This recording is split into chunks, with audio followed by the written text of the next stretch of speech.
Bueno, pues nos encontramos en una de las charlas de esta exposición que se está haciendo sobre cartografía histórica de la localidad de Montoro.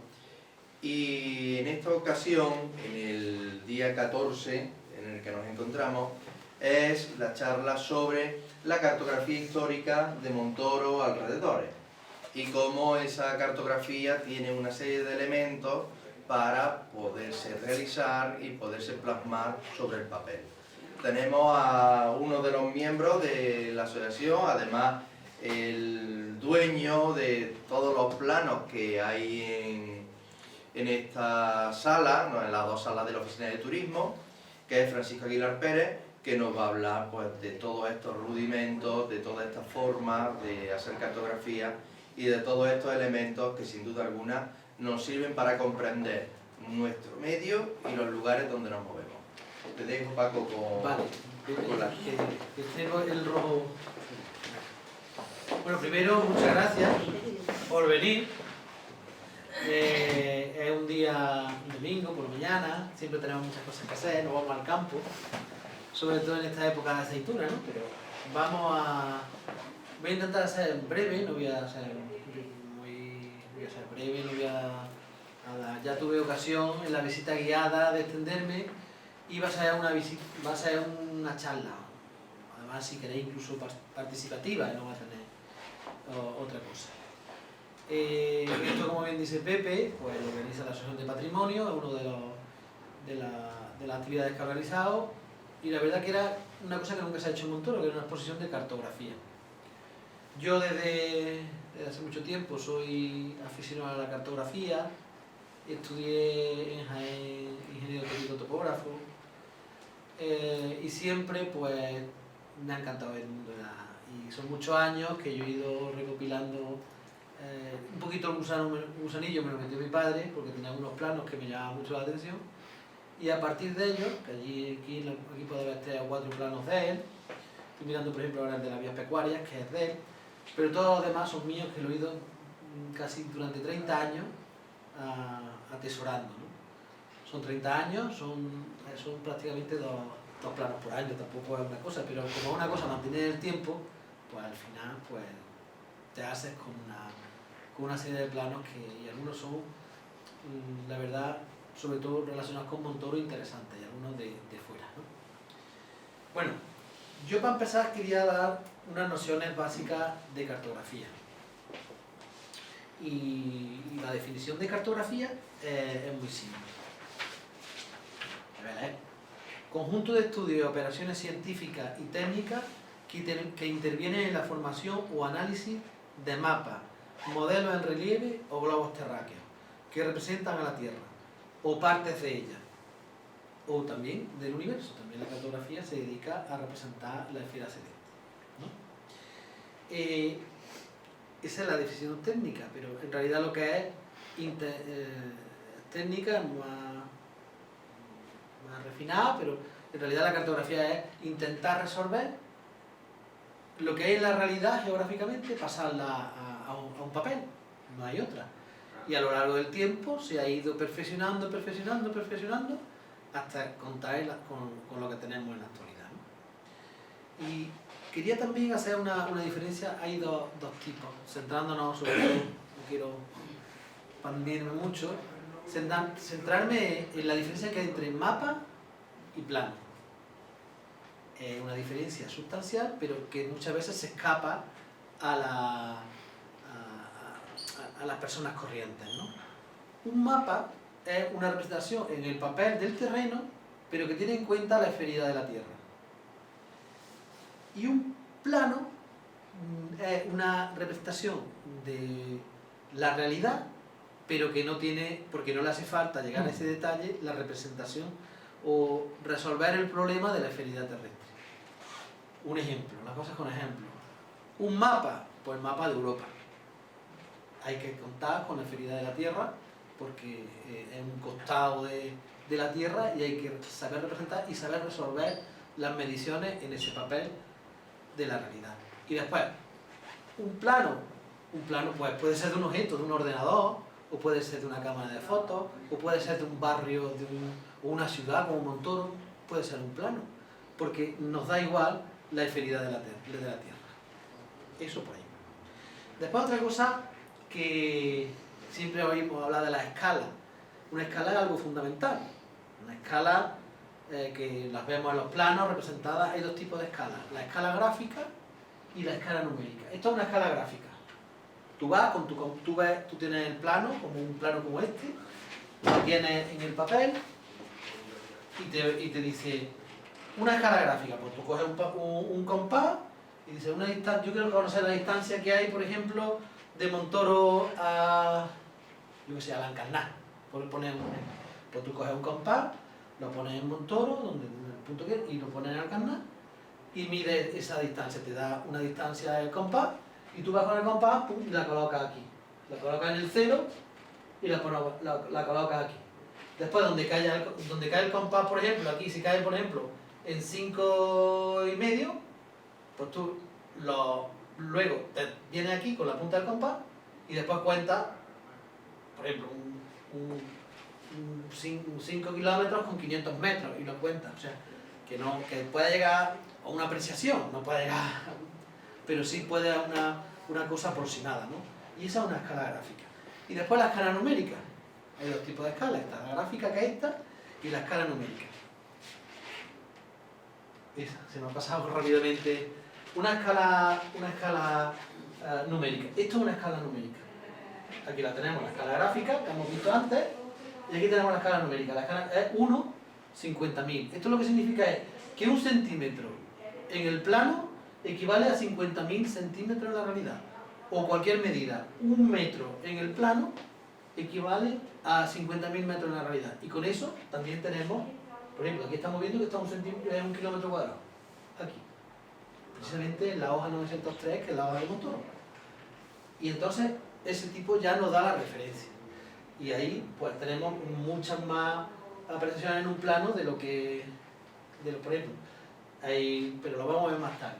Cómo se representa y cómo se resuelve la esferidad de la Tierra, ¿no? Otra cosa también muy básica en los planos.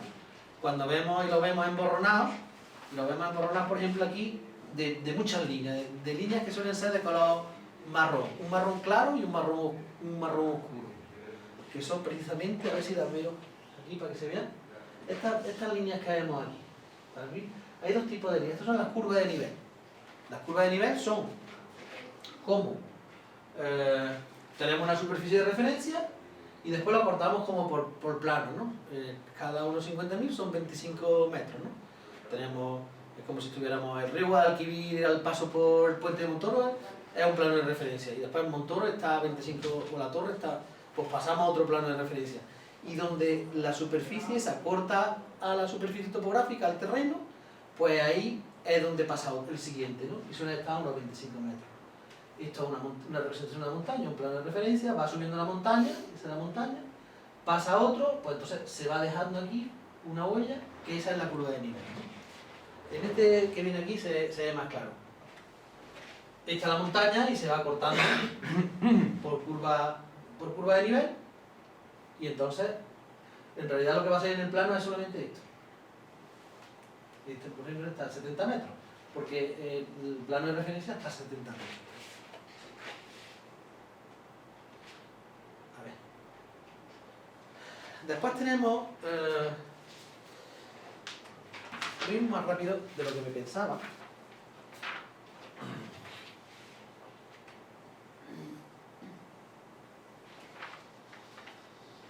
La curva de nivel, superficie de referencia. Me voy a pasar a la superficie de referencia. Tenemos un problema. El problema es que la Tierra la consideramos una esfera para simplificar las cosas. Pero la Tierra no es una esfera. No es una esfera perfecta. Sino que en realidad es lo que nos contaba a nosotros como una patata, ¿no?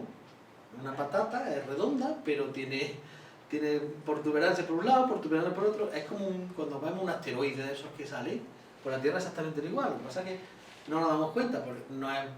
Entonces es un problema que eso que estoy hablando, antes se consideraba una esfera, y además incluso se decía que si el centro era tuvo a lo largo de la historia de la humanidad, que si el centro del universo era la Tierra, que si no era la Tierra, que si era el heliocéntrico, si era el Sol la Tierra, si era... Pues ya al final, pues evidentemente la Tierra no es el centro del universo, sino que es de un sistema solar muy pequeño, es una cosa minúscula que hay en el universo, pero ya en la esfera no nos servía, porque ya sabíamos que era una esfera, pero la esfera no era perfecta. Entonces hicimos como una elipse, y no sabían si estaba achatada por los polos o estaba achatada por el ecuador. Entonces, y aquí ya meto también la parte científica, y en donde España tuvo un papel fundamental fue en la expedición de Jorge Juan y Antonio de Ulloa. Era la expedición hispano-francesa en 1733, 1744, por ahí, una expedición donde hay una controversia entre si es achatada por los polos, como lo es la Tierra, porque la Tierra, o si era achatada al revés, como si fuera una pelota de rugby, ¿no? Entonces se mandaron dos expediciones, uno al Virreinato del Perú, a Ecuador, a Quito, que es donde fueron los franceses y los españoles, fue Jorge Juan y Antonio de Ulloa, y otra que fue con Newton, que fue a los polos, y ahí midieron el arco de meridiano. El arco meridiano es como si la Tierra, vamos a suponer, redonda, por el ecuador, por el centro le pasa a un plano, por los ejes le pasa a otro, y entonces lo que corta a la esfera, pues ahí, que es exactamente esto es el ecuador. Como si a la pelota le hace un tajo con un cuchillo por medio, ¿no? A una naranja, vamos a suponer que a una naranja y le hace y tú te vas, y aquí ves ya los gajos como están, ¿no? Pues entonces aquí está el ecuador, y entonces llegaron a la conclusión de que aquí, en el arco de meridiano, según un instrumento científico de una forma muy laboriosa, pues se dieron cuenta de que efectivamente era achatada por los polos. Era así, no era un balón de rugby, sino que era una esfera como si lo hubiéramos aplastado, ¿no? Eso que en principio parece una cosa muy primitiva, eso fue un avance grandísimo, porque estaban corroborando, porque ellos no sabían, de hecho Colón no sabía que existía tampoco un continente por medio, no sabían ni siquiera la dimensión de la Tierra. Estamos hablando de personas que partían prácticamente de cero, ¿no? Y aquí los españoles estuvieron con Jorge Juan, un científico de primer nivel, desde luego. Y esto es lo que os decía, en realidad tampoco es una hélice, porque es una patata, el patatoide. Pues entonces, y esta es una forma, esta es la misma, pero ya avanzada con la técnica, pues es como es, por ejemplo. Es achatada por los polos, pero es más achatada por los polos por el polo sur. Y eso es. Y entonces, ahora tenemos que buscar otro problema. Ya sabemos la forma de la Tierra más o menos, ¿no? Además ya, otra cosa que nos facilita mucho es, tenemos aquí el ecuador que nos corta, este es el ecuador, o sea, cortado la esfera por la mitad, o el elipsoide o el patatoide, lo que queráis, cortado por aquí, y después una serie de paralelos que van subiendo para arriba, ¿no? Y ahí los vamos midiendo. Y después otra, en el otro, que también te va a cortar la esfera así, y que son los meridianos. Esto precisamente es lo que vendió Jorge Juan y Antonio de Ulloa. Y ahí se dieron cuenta de que era achatar por los polos. Y ahora tenemos el otro problema. Si nosotros tenemos una naranja y cogemos, ¿cómo representamos en una superficie de papel lo que hay en una superficie de una naranja? Eso es muy complicado. Eso es como si cogiera la naranja y lo que tienes que hacer es envolverla en el papel. O sea, lo que tienes que hacer es pegar el papel a la naranja y después estirar el papel. Es que es complicado, no es tan fácil, ¿no? Pues hay dos formas de hacer eso. Y se resolvieron relativamente en 1540, 1560, por ahí, que fue la proyección de Mercator. La proyección de Mercator lo que hace, para no para que no sea un papel arrugado que tú pagáis como puedas, pues lo que hace es coger un cilindro, ¿no? Cogen un cilindro, envuelven a la Tierra, a la forma que ellos estiman que es la Tierra, la envuelven y después lo que hacen es estirarlo. La Tierra, como lo envuelven, ya tenemos el papel que no tiene deformaciones y lo estiramos. ¿Qué pasa con eso? Por eso están las escalas y por eso hay una serie de correcciones, ¿no? Los países que están cerca del Ecuador se representan muy bien, pero los países que están, por ejemplo, vamos a poner Chile que es un país en América muy largo, ¿no? Y que te pilla muchos cuadrados de estos. Pues ese país es muy difícil de representar. Porque en el Ecuador, prácticamente que llega Chile, el Ecuador tiene una representación y después abajo, cuando se acerca a los polos, pues es como si los tirara. Como si los tiraras poco a poco, como si fuera un muelle y los tiraras cada vez más para abajo, ¿no? Es una cosa. No sé si os llegáis a enterar de más o menos cómo lo estoy planteando, ¿no? Y después estaba, ¿qué dimensiones tiene la Tierra? ¿Qué dimensión? ¿Cómo es de grande? Pues ahí en el año 200... Voy a poner que me lo apunta por ahí. En el año 276 a.C., Eratóstenes, pues llegó a ser una aproximación a la medición de la Tierra que es muy fácil de comprender. Él cogió en el solsticio de verano, que es cuando los días son más largos y el Sol está en su máxima altura sobre el horizonte, el 21 de junio, pues mide en dos sitios, en un pozo, cómo cae el Sol, ¿no? Cómo entra el Sol y cuándo es, como en el sistema alto, cuándo es vertical completamente el Sol y cae sobre la superficie del pozo. Y lo hace al mismo día, a la misma hora, no a él, sino con otro, en Alejandría y en Siena. Y entonces él llega a la conclusión, por mediciones, de que el radio de la Tierra, estamos hablando del año 200 a.C., o casi 300, es una barbaridad. Llega a la conclusión de que el radio de la Tierra es de 6.300, espérate, porque lo tengo por aquí, de 6.366 kilómetros. Pero es que, ya con la apreciación que tenemos actualmente, el radio de la Tierra tiene 6.371. Se equivocó en poco más de 5 o 6 kilómetros. Era una barbaridad para los medios de la época, y el tío la verdad que, claro, ellos no se pensaban, y estaba asumiendo ya lo que estamos hablando de la esferidad de la Tierra y demás, o sea, era una apreciación que la verdad son muy sorprendente, y se quedó escrito. Y esto que estamos hablando, esto Colón y todos los exploradores lo conocían, pero tampoco piensan que le diera una credibilidad tan grande, porque ellos, por ejemplo, Colón se encontró un continente por medio pensando que la Tierra era mucho más grande, mucho más pequeña, perdón. Hay otra cosa que exactamente, y eso no sabía, en el meridiano no está, Alejandría no está exactamente en el meridiano de Siena, eso ya también, pero bueno, eso en realidad lo que tuvo en la medición fue mucha suerte también, ¿no? Porque este error le compensó la medición, en realidad, porque no estábamos tan en el mismo paradero. Si hubiera estado 100 aquí, pues sí le hubiera sido otro resultado que se alejaba más de la realidad, pero son errores con suerte, digo yo. Bueno, eso es más o menos lo que yo quería decir de cartografía, no quiero decir más, porque tampoco es cuestión de decir más. Nosotros nos tenemos que centrar en Montoro, que es lo que nos interesa.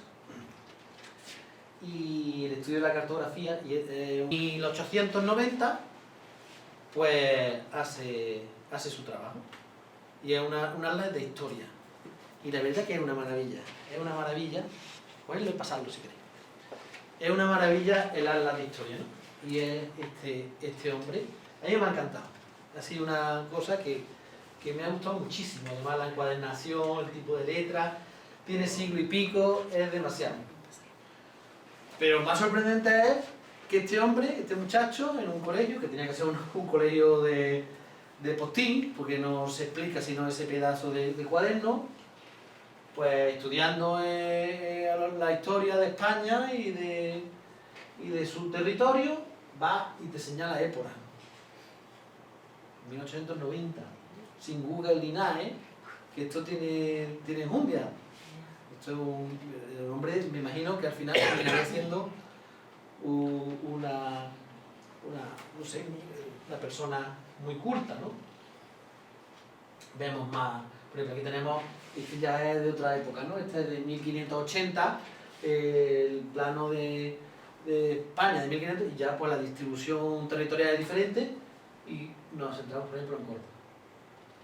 Porque, como curiosidad, nosotros conocemos Andalucía, la distribución de las provincias de Andalucía, las 8 provincias de Andalucía, pero eso nunca ha sido así. Bueno, nunca. Antes era la Bética, pasó una historia, y después muchos avatares, que en el pequeño trabajo de cartografía ahí lo viene cómo se va desarrollando. Pero centrándonos en Andalucía, que es lo que nos interesa a nosotros, Andalucía no era tal como la conocemos, sino en 1500 y pico lo que había era el reino de Sevilla, que era Huelva y Sevilla, el reino de Córdoba, aparte, además el reino de Córdoba, que se metía muchísimo en Extremadura. Cabeza de Buey y Almodóvar del Río era parte de Córdoba, lo que pasa es que después hicieron unas modificaciones, ¿no? Y después el reino de Jaén, que ese sí prácticamente está igual, y después el reino de Granada, que incorporaba Almería, Granada y Málaga, ¿no? Y parte de Cádiz. La Cádiz estaba como un poquito entre uno y otro, ¿no? Y después, en 1833, se estructura por el Estado Andalucía con las 8 provincias como Estado.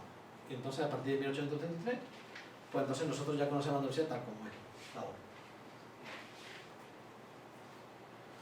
Bueno, aquí tenemos este mapa, está en la exposición, lo que estuvisteis el otro día en la visita guiada, pues lo pudisteis ver. Hay varias cosas interesantes. Primero, el escudo este está en la exposición, lo tenemos aquí en la sala 1. Tenemos aquí el escudo de España, el escudo de Felipe IV, una maravilla, con toda la iconografía, además a todo color. La verdad que ese escudo, este mapa y a color es muy raro. Yo cuando quería, digo, yo no quiero, si puedo, los planos que no sean en blanco y negro, si puede ser iluminado a color, pues mejor. Este mapa es original de 1638 aproximadamente. Pero hay características. Primero, está hecho por belgas y holandeses, así eran los más avanzados en aquel momento. Y mira lo que pone aquí en el Ibericum Mare, me encanta.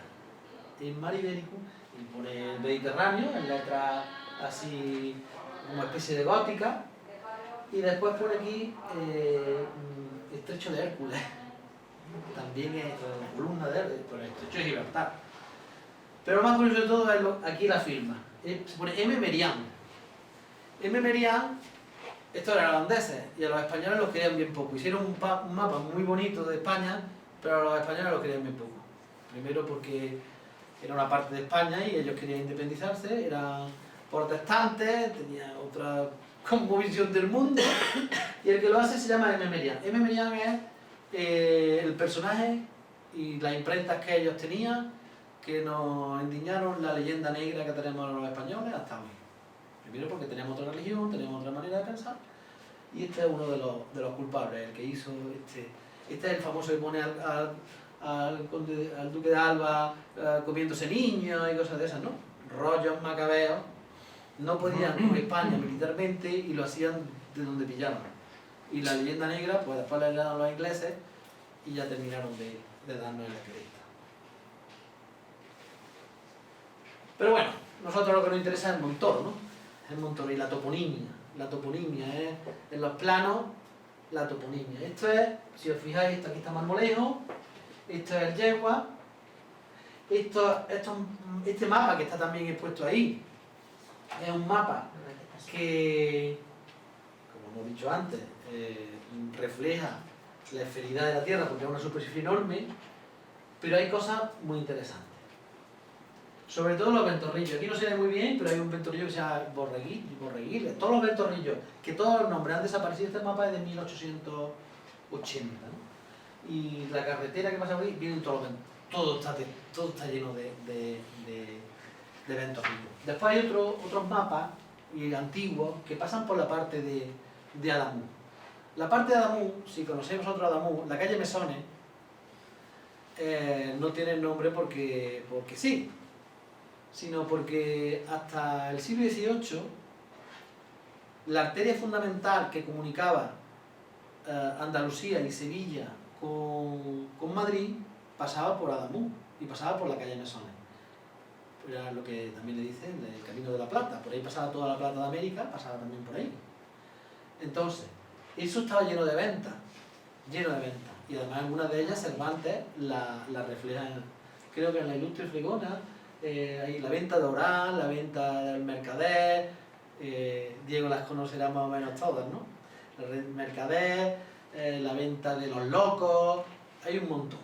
Agua Dulce también hay otra, una maravilla. Por ahí pasaron, nosotros lo vemos ahora como un camino que está como semi abandonado y por cachos, pero por ahí pasaron todos los reyes de España. Porque es que no se iban por Despeñaperros, porque por Despeñaperros se da mucho más vuelta. Yo leyendo hace mucho tiempo a Joaquín Araujo, ya ves tú, no había ni siquiera lo del AVE. De buena primera me encuentro el camino natural que un trazado de tren debe de llevar para ir a Madrid desde Sevilla es paralelo a la Vía de la Plata. Por Adamuz la pasa. Efectivamente, a los pocos años, ahí por 92, y pasaron el camino B. ¿Por qué? Porque estaban repitiendo lo de antes porque es más. ¿Sí? Bueno, pero hasta llegar a eso, esto le decimos nosotros un borrón. Es un borrón, porque esto es en el archivo del Obispado de Córdoba, le pide información a un cura sobre Montoro y te plasma eso. Un borrón. El que tienes que echarle mucha imaginación al asunto. Esto es Montoro, eso es su puente, esto es las carreteras que salían, esto es de 1801, ¿no? Y las carreteras, después te ponen todas las ventas, el mojón que hay arriba. Eso es una cosa que es curiosísima, porque parece una tontería, pero la cultura estaba en lo religioso antiguamente y era lo único que podían distraer el tiempo en cosas en cultura, vamos, sobre todo en leer, ¿no? Y ese plano es muy interesante, está hecho para una cosa, pero... Y después, unos años más antes, pues está este de Tomás López. Tomás López es el que hizo este plano. El que hizo este plano justamente, lo hace Tomás López en 1797. Pero está basado en uno anterior de 1767, hecho también por él, ¿no? Y le pide al cura de Montoro, le pide al de San Bartolomé, le pide que ellos no iban con instrumentos midiendo, es que es muy diferente la cosa, ¿no? Eran más sabían la dimensión de la Tierra, las distancias más o menos, pero había que poner las toponimias, los lugares en su sitio y muchas veces no aceptaban, se copiaban de unos mapas a otros, cuando copiaban también los errores. O sea, esto es el mundo, acierto, error, acierto, error, hasta que tenemos lo que tenemos, ¿no? A Tomás López lo que le interesaba era todo esto de aquí arriba. Todo, las ventas, donde estaban situadas las ventas, la venta de Charco, la venta de Azuel, la venta que todas pertenecían a Montoro, ¿no? Y el hombre pues no interpretó bien la petición que le hizo Tomás López. Y él lo que hizo fue expandirse mucho en lo que era el casco urbano de Montoro. De hecho pone hasta el puente y lo pone con sus 4 ojos, con sus arcos, ¿no? Y después también te mete la cruz del Calvario que había en aquella época, que en realidad eso no le pedía. Pero a nosotros nos vino muy bien porque tenemos una imagen del siglo XVIII, de final del siglo XVIII, de Montoro. Y aquí viene con las calles, viene con una cantidad... Estos son planos que hay que coger una lupa y mirarlos, porque hay que... Pero bueno, ya llegamos a 1870, ya cambia la cosa, ya todo es más técnico, ya hay instrumentos, los instrumentos son más precisos, tienen equivocaciones, pero esto que estamos viendo aquí, que precisamente, esto es una obra de arte, ese también está puesto allí, este exactamente está puesto allí en la vitrina, que no es original, evidentemente, esta es una copia. Pero mirad lo que pone, a ver si viene cerca. Ese plano de 1870 está hecho sobre el terreno. Vienen los topógrafos, que ya lo hacen sobre todo por fotografía aérea, sobre el terreno. Hablan con la gente del lugar. Están aquí pernoctando durante meses porque tienen un territorio enorme que cartografiar. Y se quedan aquí. Me gustaría, sobre todo Pepe Ortiz, alguna vez, y se lo he preguntado, digo, tiene que haber documentación de eso de 1870 porque el Estado, quien fuera, tenía que dar recursos. Eran sobre todo militares los que venían haciendo esto. Pero estos, para hacer este trabajo, tenían que quedarse aquí y tenían que dejar alguna huella de manutención, de alojamiento, de cualquier cosa. No lo sé si se ha perdido o si no ha perdido. Pero decir, mira lo que pone el sello del plano. Los detalles topográficos que figuran en este documento son el resultado de la información obtenida sobre el terreno en el momento de la realización de los trabajos, de la ejecución. Tiene un gran interés topográfico e histórico y se desconoce su valor jurídico. Lo de valor jurídico lo hice sobre todo por las vías pecuarias. Que ahí tenéis el mapa de las vías pecuarias, que ya se hizo en 1956. Se desconoce el valor jurídico, ya lo están diciendo. De hecho, aquí he visto yo cosas cantar de cómo incluso la administración cambia el mismo Montoro, cómo cambia el trazado de algunas vías pecuarias para que sea por otros intereses. Y sin embargo, la vía pecuaria no va a poner, la vía pecuaria por otro lado. Pero bueno, eso es otra película. Y después, esto cuando lo sacó mi padre era así, pero ya no es porque ya esto está publicado en internet. Pone aquí, Instituto Geográfico Nacional, prohibida la reproducción. Yo me tiraba en mi casa en los veranos, cuando no había tanto internet y tantas cosas, horas y horas en las siestas con mi lupa, mirando la cantidad de detalles que tenían esos planos. Porque de esos planos, esta es una escala 1,25.000, lo que he dicho, 1 centímetro equivale a 25.000 de terreno. Pero los planos, el mapa general de España es este, el 1,50.000. Que es el doble, tiene el doble de detalle. Este tiene el doble de detalle que este. Y lo hacen ellos, así. Por no sé si se aprecia muy bien, pero el papel, al hacer la copia, es un papel cuadriculado. Eso tienes que ir con tu brújula, con tu teodolito de aquella época y medir, eso tiene. Y mirad el detalle que tiene.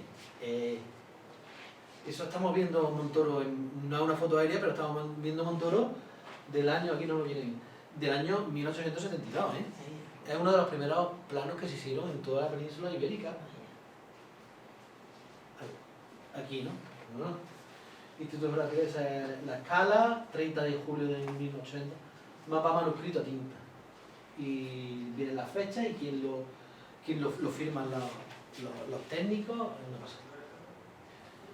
Pero bueno, vamos a ir, no quiero ser demasiado. Este plano lo tenemos también aquí y ya te sitúa a Montoro. En muchos planos, como Montoro no está al lado de la autovía, y eran planos que se hacían conforme se iban dando, o sea, tú ibas recorriendo el camino y si no veías el pueblo, pues no lo colgabas, o tenías que hablar con alguien para decir, oye, hay un pueblo grande o chico. Montoro en muchos planos se lo saltan, en muchos, en otros no, pero en muchos se lo saltan por eso, porque es una visión. Aquí, sin embargo, en este sí. Ese es aquel que hay allí. He dicho que había dos proyecciones. Está la proyección Mercator, esa que era un cilindro, y después hay otra que es la proyección Borne, que es que si esta es la Tierra, pone un punto de vista aquí y hace un cilindro, pero el cilindro es así, después la extiende. Esa es la proyección Borne. Y aquel que hizo aquel plano de Andalucía es el inventor de la proyección Borne del siglo XVIII. Que se me ha pasado antes de decirlo. ¿Qué es este, coño? Si lo he puesto aquí. Este, por ejemplo, ya es del siglo XIX, que está también el primero que hay allí, y también pasa como con lo que habéis visto vosotros, que señala época. Es un plano de la época de la Bética romana o de la España romana y señala época, porque época tenía mucha importancia, más de lo que nosotros nos podemos llegar a entender, ¿no? Y después este plano me estoy extendiendo porque cuando hice la visita guiada el otro día, me senté en aquella exposición y como me enrollé tanto, aquí llegué que tardé 5 segundos en hacer esto, ¿no? Esta sala. Este es un plano italiano, es de 1776, además lo pone ahí, ¿no? está hecho en Venecia y lo que os he dicho, se copian uno a otro y mira el Carpio, mira el Caudete, mira Córdoba, mira Andújar y mira dónde pone Montoro. A tomar por saco. Lo ponéis como si estuviera en Villanueva, en Pozo Blanco, en El Guijo o por ahí, ¿no? Pero tampoco se le puede exigir mucho, porque es que los medios eran los que eran y se copiaban unos a otros, ¿no? Este de aquí es ese de ahí, y a nosotros lo que nos interesa en la exposición esta sobre todo es la parte montoreña. Pues una cantidad de nombres, resaltan en la toponimia, no lo pueden representar todo, tienen que seleccionar. Nuestra Señora de la Fuensanta, San Francisco del Monte sale siempre porque está en el Camino de la Plata y es una referencia, siempre en Adamú. Cerro del Vidrio, Torrecilla, Las Ventas, la Venta Dorán, las pone aquí, Navajunda, Navalamoeda, es curioso. Este de ahí es el que está arriba, este de 1860.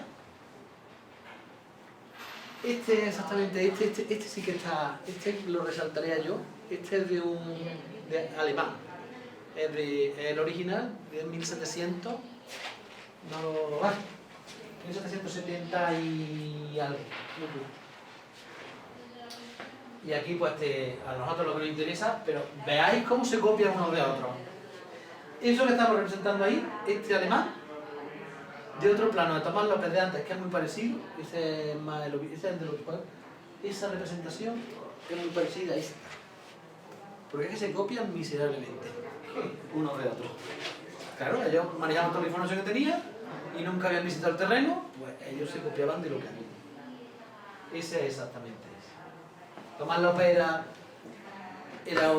el mejor cartógrafo que había en la época de Carlos III y Carlos IV. Era el cartógrafo real. Eso lo vamos a repetir. No solamente vienen las vías pecuarias desde el año 56, sino que vienen también los descansaderos. Además, con otra particularidad. El perito agrícola de Estado, cuando viene en el año 56, todas las vías pecuarias no están ahí.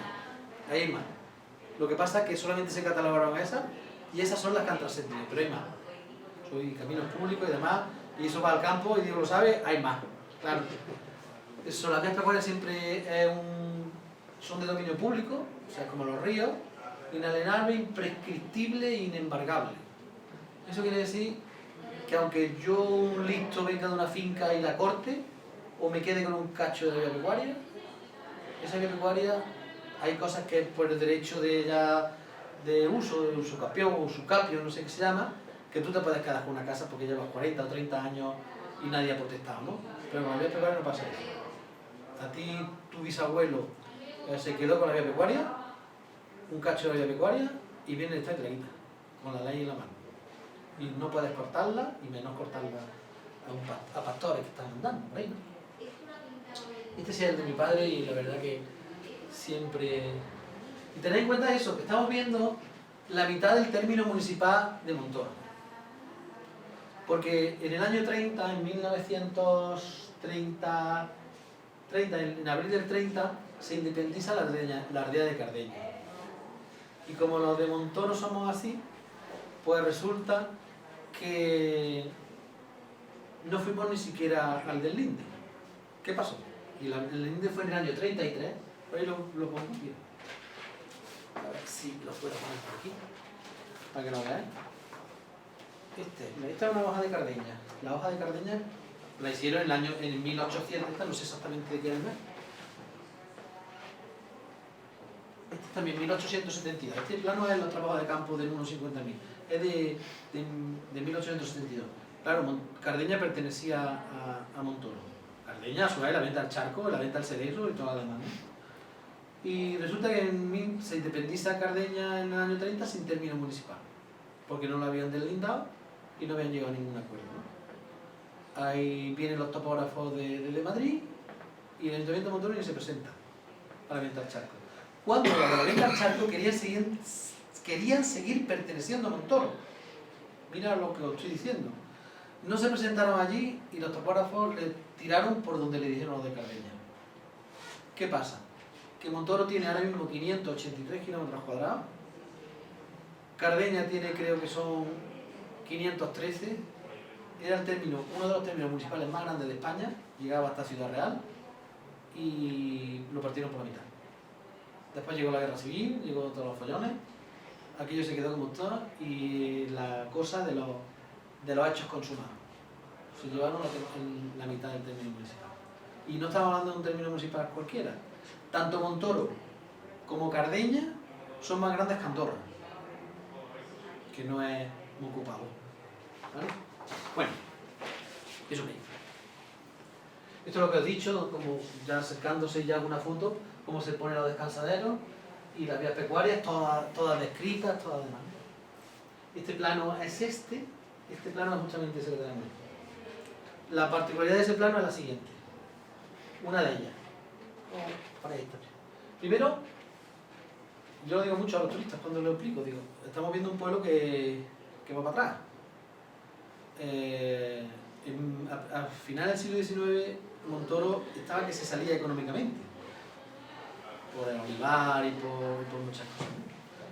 Y tanto que en el plano que hace la Diputación, en la esquina, justamente, no sé si es por casualidad o no, ponen el escudo de Montoro. En la esquina que es este, vamos. Esa foto es de aquí, esa foto de ahí. Y ponen el escudo de Montoro. Que esté en la esquina es sintomático, ¿no? Pero, mirad, Montoro, en 1800, este mapa es de 1882, que es reciente, 100 y pico años. Montoro, número de ayuntamientos, 4. La Venta del Charco, la Venta del Cerezo, no, la Venta del Charco, la Venta de Azuer, Cardeña y Montoro. 4 ayuntamientos. 22.000 habitantes. 22.000 habitantes cuando hoy yo creo que hemos bajado de los 8.000. Más del doble de habitantes. Y hace poco más de un siglo. Esos son muchos factores, no son políticos, son económicos, son un montón de factores, pero la verdad que cuando vienen los turistas ven que el pueblo ha sido más antes y ahora viene a menos. Eso los montoños no nos damos mucha cuenta, pero eso es bueno. Bueno, aquí veis, tanto es grande, tan grande es el término, era el término de Montoro tan grande, que esta es la hoja, este es el original, este mapa de 1923, está sin la división de Cardeña y necesita una hoja entera para representarlo. Evidentemente hay más pedacitos pequeños, pero la hoja necesita una hoja entera para representarlo. Pero para que veáis la historia, no era Cardeña, porque no se llamaba Cardeña, se llamaba Venta de Cardeña y necesitaba otra hoja entera para representarlo, otra entera, enterita. Estos son 540 kilómetros cuadrados alrededor. Porque aquí entra, esto es el parque natural, entran aquí otras cosas. Eso es lo que he dicho. Okay. Este, por ejemplo, este de 1800, una de las cosas que a mí me ha encantado de la exposición y a lo largo del tiempo, así sobre todo aquellos 3 mapas que hay allí, que están enmarcados, esos son los herederos de esto. Porque esto por un lado va la planimetría, que es esta, y por otro va la altimetría, que es esta. Y ya son pedazos más pequeños, estas son el triple de estas, y esto es un trabajo, y estamos, mira, lo que veis aquí, todos son curvas de nivel, y hechas con instrumentos de la época. Esto es una obra de arte, y esto tiene un trabajo incalculable. Y después ponte a grabarlo eso, porque era... Y entonces aquellos 3 planos que veamos, mira, son el de la... En medio está Montoro. Ese mapa, los trabajos de campo son de 1872, el plano ya, para que veáis el esfuerzo económico y de todo, y de trabajo, es de 1896, es la primera edición. Eso es escasísimo. Ese plano, cuando yo vi que me lo podían vender, digo, pero si esto tiene que ser escasísimo. Si es que el Instituto Geográfico Nacional tiene nada más uno, y no hay otro. Yo cuando lo vi, me pusieron los ojos como... Y es la primera. Yo jamás pensé que iba a conseguir la primera edición. De hecho, cogí el del Instituto Geográfico Nacional y le fui a la imprenta de aquí de Montoro, a Juan Luis, y digo, sácamelo. Y yo lo tengo, ese, pero en una copia. Exactamente igual, a color y todo igual, pero una copia. Pero es que después llegué a tener el original, que es ese, de 1896. El de Cardeña que tenemos aquí, Herramienta de Cardeña, también es la primera edición. También es muy difícil de conseguir. Y ese es de 1893, un poquito antes. O sea, además es el precursor de este. El que os he enseñado antes de este. Esta es la segunda edición. Esta es del 18 a la segunda edición. La primera es aquella. Y después en el otro lado está Bujalance. En el último que tenemos allí pegado es de Bujalance y es de 1899. Esta es también la primera edición. El que sea un friki de la cartografía, la verdad es que la exposición es interesante. Porque no creo que... Esto es lo que está diciendo. Está el de Montoro, de 1890. Esto es el detalle. A ver. Estos son los trabajos de campo. Bueno, no lo tengo exactamente porque está en la vitrina. Los trabajos de campo están llenos de nombres, pero está el doble de ampliación. Cuando dicen tasar la escala, otro tipo de escala, ya le caben menos cosas, porque aquellas son el doble de grandes. Le caben menos cosas, entonces tiene que ir suprimiendo nombres, porque está todo como emborronado. Pero mantiene muchísimo, Aquí no están ni siquiera las carreteras, porque las carreteras, por ejemplo, la que han arreglado ahora que va a Aranenoso, aquí ni siquiera está representada. Está representado los caminos, pero no las carreteras, ¿no? Y ahora me voy a centrar en el último plano ya y ya termino con esto. Yo no sé cuánto tiempo llevo. Casi una hora. Yo, perdonadme, pero es que yo me pongo... No había aburrido mucho, ¿no? Una cosa normalita, ¿no? Que vamos aprendiendo. Bueno, este es con el que voy a cerrar. Este es el último de la colección, ¿vale? Este, de hecho, lo he colocado esta mañana. Ahí. Lo he colocado esta mañana y es un plano también muy curioso. Es de la Bética, lo tenéis ahí, justamente. Y es de la Bética antigua, ¿no? Mirad la cartela, porque los planos, tanto lo importante de los planos, este no lo puedo conseguir a color porque es que no existe en color, siempre existe. Esto viene de un libro, por eso están los... Este es de 1752. Y mira, una cornucopia, y después pone aquí el título, esto es la cartela, y después la rosa de los vientos. La rosa de los vientos es en un sitio donde te marca el norte, el sur, todo lo demás. Mira la cornucopia. Y además me encanta porque es un mapa español, español. Bética antigua, con sus montes, ríos, pueblos conocidos, ¿no? Entonces el padre Flores, que era un anticuario, era religioso. Mira, tenéis aquí en español la rosa de los vientos, no sé qué, África. Muy curioso también para coger. Y claro, por lo que lo he comprado, vamos. Porque pone época. Es uno de los planos que te señala la época, como otros que he visto a nivel nacional, como el muchacho este lo pone época, como aquel de Dufour de 1830 y tantos pone época, pero este en 1752 también pone época. Y después una cosa que ahora mismo he estado hablando es con Pepe.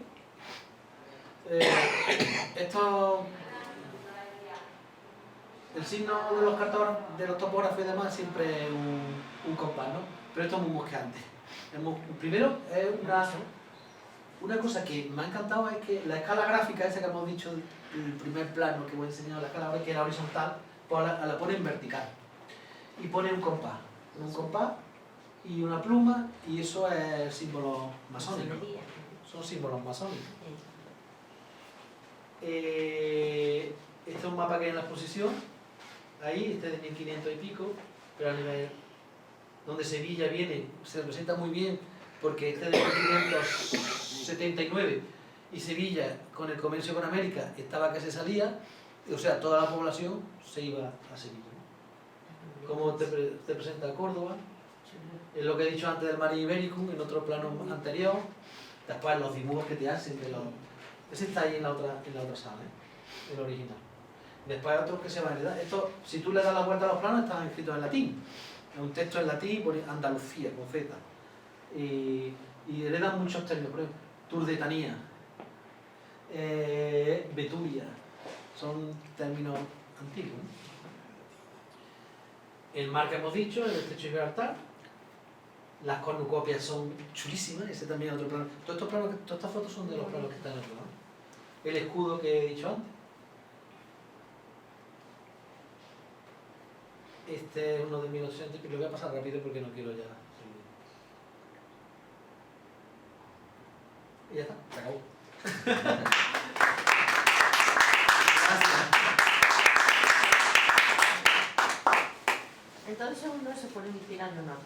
Claro, se van copiando.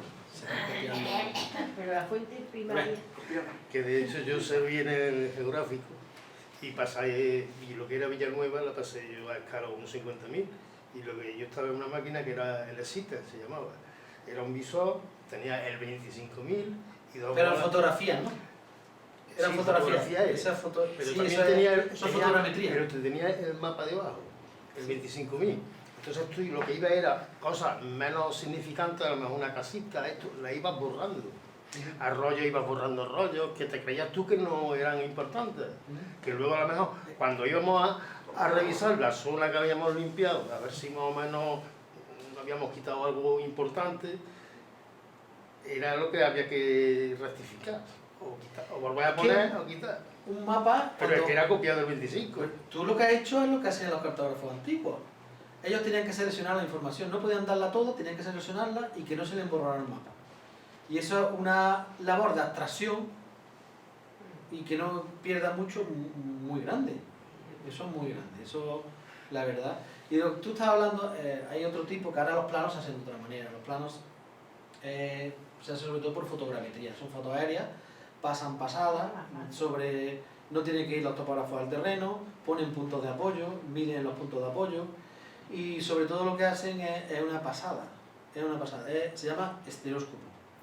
Ponen las dos fotos, porque son un par de fotos, ponen unos espejos en lo alto, son fotos planas y de buena primera yo cuando estaba allí en Jaén y no lo veía y se pasaba una semana y no lo veía y no se te había acostumbrado el ojo.